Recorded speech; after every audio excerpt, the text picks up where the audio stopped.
Visa board.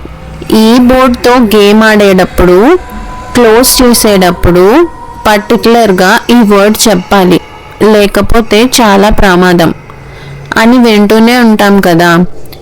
ఈ visa board గురించి పర్టికులర్గా చెప్పాల్సిన అవసరం ఏం లేదు, ఎందుకంటే మనందరికీ తెలుసు. దీన్ని అఫీషియల్గా వీజా బోర్డ్ గేమ్ అంటే మనం లోకల్లో స్పిరిట్ గేమ్ అంటాం కదా. ఈ గేమ్ని ఇప్పటి వరకు చాలా మంది ట్రై చేసి ఉంటారు. మనకైతే బోర్డ్తో అవసరమే లేదు, ఎందుకంటే మనకు ఒక చార్ట్, పెన్, కొన్ని క్యాండిల్స్ ఉంటే చాలు కదా.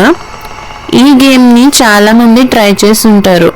కొంతమందికి ఈ గేమ్ ఆడినప్పుడు ఏం లేదు, ఇదంతా ఫేక్ అని అనిపించుంటుంది. కానీ కొంతమంది ఏం చెప్తారంటే, ఈ గేమ్ మేము ఆడాము, ఇది ఆడేటప్పుడు మేము ఒక ప్రెజెన్స్ని అయితే ఫీల్ అయ్యాము, నిజంగానే మేము గేమ్ ఆడినప్పుడు మేమైతే ఒక ఆత్మని ఈ గేమ్ ఆడేటప్పుడు చూసాము, కానీ తర్వాత చాలా భయంకరమైన సిచ్యువేషన్స్ని ఫేస్ చేసాము, నా ఫ్రెండ్కి అలా జరిగింది, నాకు ఇలా జరిగింది అని చెప్తూ ఉంటారు. మనం కూడా ఇంటర్నెట్లో చూస్తూ ఉంటాం. అలాంటి స్టోరీస్లో నుండి తీసుకున్నదే ఇవాళ నేను చెప్పబోయే వీజా బోర్డ్తో ఫేస్ చేసిన ఒక రియల్ స్టోరీ.